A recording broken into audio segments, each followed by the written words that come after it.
Last week, Week 8, Emprox sitting on 5 wins and 2 losses were facing off against QUT Tigers, who were playing from a lower position at 4 wins and 3 losses. A loss here meant that Emprox would fall to 4th, and so would QUT tie with them. To keep themselves 3rd, Emprox had to keep their winning streak going, perhaps even securing a good seat in the playoffs while they were at it. Last week's match started off a lot slower than usual. QUT didn't seem to want to engage until just before 7 minutes. It was a very close fight for first blood, with Flick dying only a moment later than Chaz to give first blood to QUT. With kills going even very early on, no one was showing a real lead. However, there was a slight lead gold for Emprox, but this was almost negligible. Flick looked to engage on top lane, but it was a single ward that Thean had placed earlier in the game that allowed him to spot out the move early and escape the potential threat. Using the information of the opposing jungler's position, Y snuck away the Ocean Dragon despite a Scuttle Crab having vision outside the den for QUT.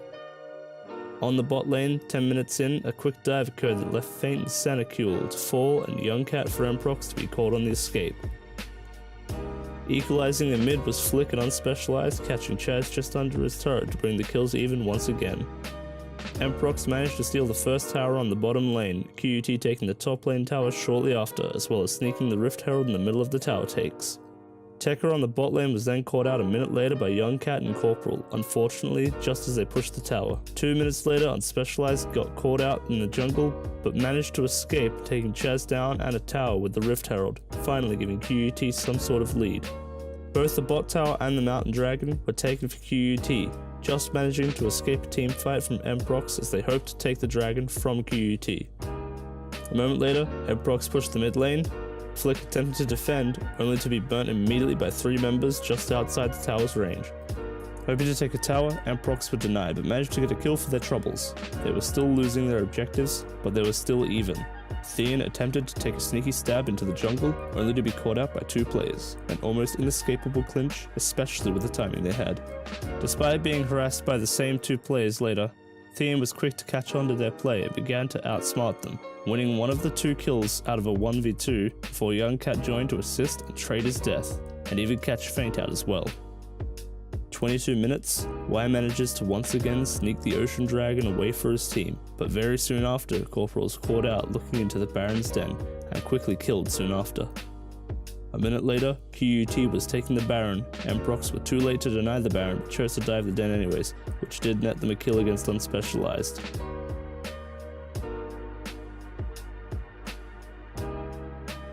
Then immediately afterwards, the mid tower was taken for Emprox to equalize tower count and even keep a small gold lead. It was a small one, but a lead nonetheless. Emprox managed to very easily defend against the Baron pushes from QUT, making the early Baron gain from QUT a very shallow victory. And suddenly, the defense Emprox were holding out was flipped on their heads. Young Cat being the only survivor of a massive clash where only 2 kills went Emprox's way, while QUT made a whole 4.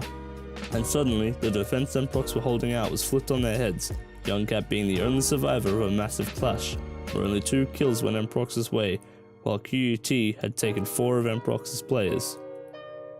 As Young Cat had to concede 2 towers, he did manage to keep the inhibitor, thankfully. A small victory in the defeat meant that QUT's lead wasn't going to snowball anytime soon. 28 minutes and the Mountain Dragon was spawning, meaning Emprox were to contest in a team fight that ended up going from a 5v5 to a 1v2 with Y alive to try and keep Sanacule and Tekka off the dragon. Surprisingly, Tekka managed to live with only a sliver of health. QUT, 2 minutes later, managed to take the Mountain Dragon, but again, Emprox were not able to engage before it was taken. However, they still forced the issue. A very odd team fight that managed to go Emprox's way as Young Cat was able to dish out plenty of damage throughout the fight, leaving QUT's top laner to retreat while Chaz and Young Cat looked to reap the rewards. With 2 players alive, Emprox's rewards were very finite, meaning that their only lead was to close a gap with QUT. 32 minutes in, Emprox managed to steal Baron Vision away from QUT and were in the middle of a team fight, quickly catching out 1 player before having 2 of their own killed, and another 3 kills going their way just before the fight closed off. Unspecialized looked to escape but was unfortunately taken out in his escape, meaning Emprox aced and had 3 players alive to take the Baron. Just before the Baron was slain, a 4th member was able to respawn, meaning Emprox's slight lead now became slightly larger. Now Emprox had an actual lead. It was solid, definable, and it was a significant one for once. It wasn't very Emprox only a minute later quickly sieged the bottom lane, taking the inhibitor and quickly backing out as fast as they got in. With their pace, Emprox routed around at the top lane and started sieging. Far slower than before, QUT were on them. 5 and 5 were outside and inside the base. QUT had to make a move soon, as conceding the inhibitor here would very soon end up in a defeat. Winning a team fight here would be the necessary start of a comeback QUT could make. However, the team fight that ensued went Emprox's way. An ace that killed off every member of QUT led to the finishing of the game, Emprox winning their 6th match. Week 8 concluded, Emprox now sat at 6 wins and 2 losses, QUT now on 4 wins and 4 losses. The decision-making QUT, in hindsight, looked horrible. However, at the time, QUT made the best decisions possible to maximize a victory. In hindsight, QUT's only choice was to engage at the top lane. The only way they could have won was winning that team fight.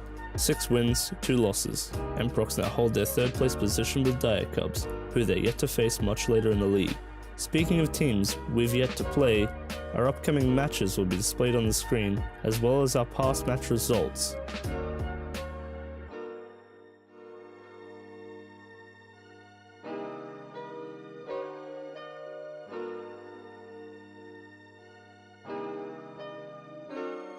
Next week we won't be playing any matches as Rift Rivals will be on during the week, meaning our game will actually be on the following week.